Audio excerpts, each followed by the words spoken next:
Before this video begins, I'd like to give a special thanks to the people on screen for supporting me on Patreon. Hello there, and welcome to another episode of Sega GT. This is part number 26. Yes, this is actually part 26, and not me botching it this time around. This is actually another post-commentary, because again, I forgot to realize that my microphone was muted during the recording session for this part. Hooray me. In today's part, I'm going to be jumping into my Lancer that I won not too long ago for the first event in the large event race, the K&N Novice Car Cup, which takes us around 3 courses, Solid Circuit, Sky Peak Hill, and that middle one there, a new track we've never been on yet, Sprint Zone. $5,000 for coming in first, $3,000 for pole position, and a $50,000 champion prize. So decent amount of money to be made from here. Okay, I'm having a brain fart in my head all of a sudden. But yeah, basically, I recorded something previously for, something on another, not YouTube related, and I had to mute my microphone for it, and, I forgot to double check that when I was doing this part, so you can only imagine how I felt when I realized, oh, it didn't pick up again. I've already recorded the next part, part 27, and that is with a live microphone, so it should be back to normal business after this. This was also the first part in which I was using a new controller. Well, technically a new controller. I'm the kind of person who likes to have backups of controllers just in case like something goes wrong. I have at least one like fall back on. And more often than not, I like to keep the one I fall back on to be the one that's a bit more of the better one. So I actually had recently just picked up like a third-party Xbox One controller. I believe it's a PDP Afterglow. It's wire control for Xbox One. It's like it's some sort of prismatic thing, but it seems to be a different iteration of it. It's not quite the same one, but it still mostly functions the same, and, you know, I just wanted to use something simple to kind of, because, you know, it's one thing if I use a controller like that a lot, and it gets quite a bit of use out of it over time, and wears down as a result. It's another thing when it happens to an official first-party controller, which was what I was using before. So I want to at least get some more life extended out of that one. So, you know, I thought, why not just use one of these? Because I use oh, stupid mic. This is the only problem with the Boom Pro. It doesn't stay in place. So my idea though was to just get one of these controllers, because I actually use one for the Xbox 360 as well, and Afterglow. Actually, solely because it's the only controller I've ever seen for the original 360 that has a detachable micro USB cable, just like an Xbox One controller.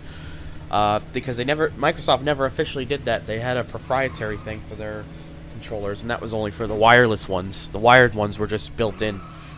Okay, I'm sorry. I have to get up for a second because otherwise, I'm going to end up adjusting where the mic is, and the volume is going to be all over the place, and it's usually a bit more difficult to adjust that when recording straight through to Vegas like this, compared to when I'm actually recording it live.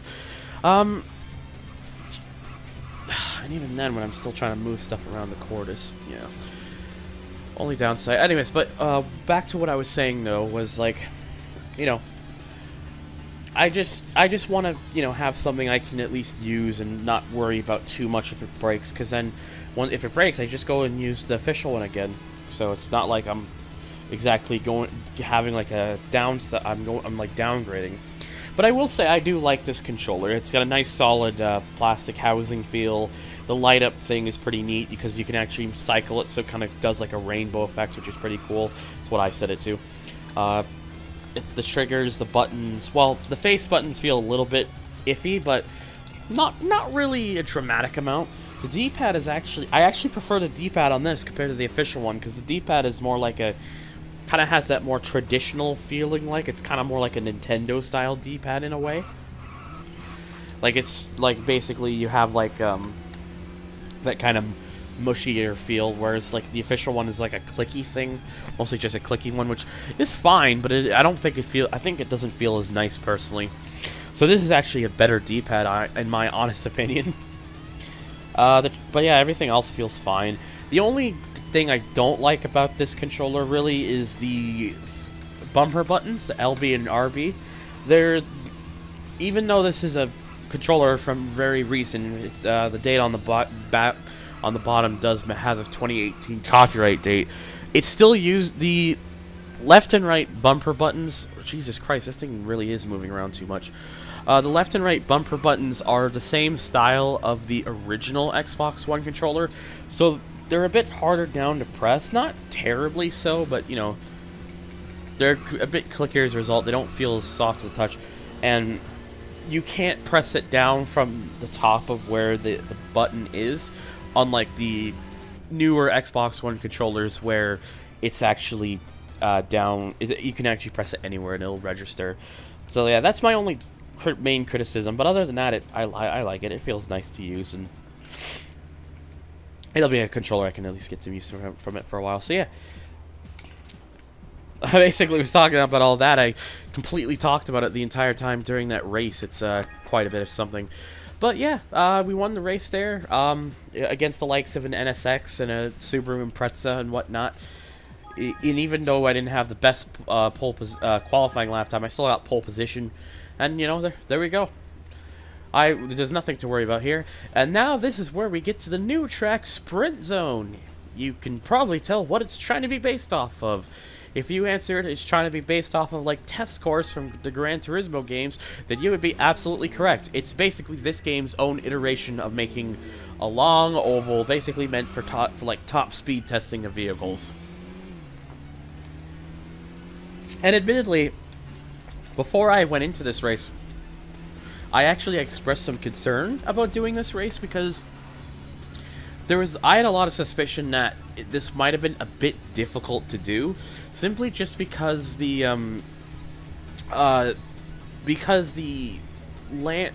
Lancer is only a 5-speed and only does just about over 140 in this game. So I was thinking this might be a bit of a difficult challenge if I'm going up with the likes of an NSX. Like, I wasn't too worried about some of the other vehicles like the Impreza or whatnot, because I was thinking, they're going to be about similar. But in my mind, I was thinking the NSX is probably going to be doing something like 150, 160. So I was thinking this might be a bit difficult, because all I was able to get out of the Lancer there was, as you saw, 146. And again, keep in mind, this Cup, you can't put any engine modifications. The only mods I did to this Lancer were racing tires and weight reduction. That was it. I didn't do anything else to this car. So yeah, and I was thinking, oh, I'm not gonna get the fastest lap, so this might be the telltale story. But as it turned out, it didn't matter. I still got the pole position, and once I saw that, and I saw that I had it by almost 8/10, I was feeling confident about the actual event. So I was like, okay, this will work. Then I made the mistake by deciding to leave it into the first and second gear for a little bit too long, and then those cars passed. I was like, oh right, now this is the actual race. Now they're actually going to drive a bit faster than they do in qualifying because of how this game oddly works. But I was thinking to myself, maybe if I just go at it, it might actually still be feasible. And yeah, as you can see, I'm not losing them. They're not getting further away. If anything, I'm actually gaining them. So I was thinking, okay, well, we should be fine then in this case. Because as you can see here, now we're just passing the Impreza, and you can tell slowly but surely I'm gaining up on that NSX. Although what I was trying to do is I was immediately trying to see if I could slipstream the car. To see if slipstreaming was a thing. I don't even know if it's really a thing in this game. I'm not sure if they actually implemented anything for that, but I wasn't personally really noticing any difference when I was doing it, so. But yeah, once I got in front here, that was pretty much it. I didn't have to worry for the rest of the race, because it's pretty much a case of just keep yourself going at high speed and you'll be fine, really. So,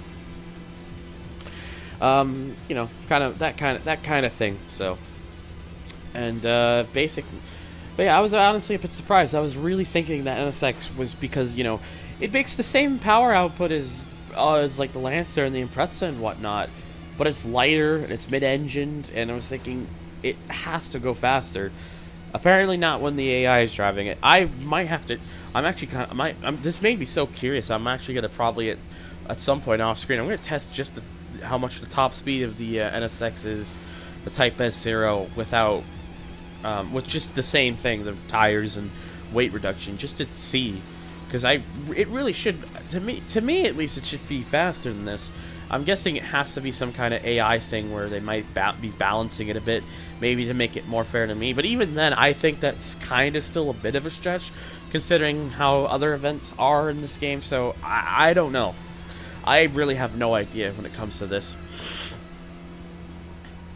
And yeah, basically, 3 laps of this can be a bit boring, admittedly, because, you know, you're just going in a large oval.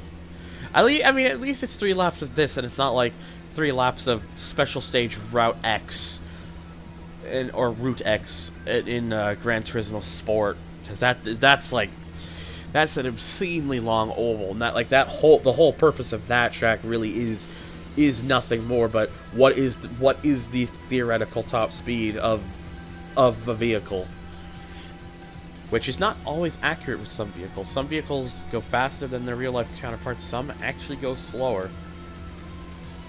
Then again, a lot of games are sometimes usually pretty guilty of this, so it's not just a not just a Gran Turismo thing. Some cars go faster than they would in real life. Others go slower. You know, it's just the kind of thing I guess you would really expect.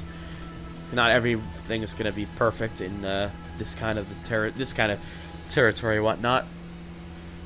But yeah, even still, like, I was a bit surprised. Like, I had managed to pull away a bit from the rest of the field, even despite that. And what became really interesting is seeing what second place was. It was the Mazda Cosmo that was in the race. The Unos Cosmo actually passed both the NSX and Impreza, so that Cosmo must have a slightly better top end, which, again, I'm still questioning how that NSX does not go any faster.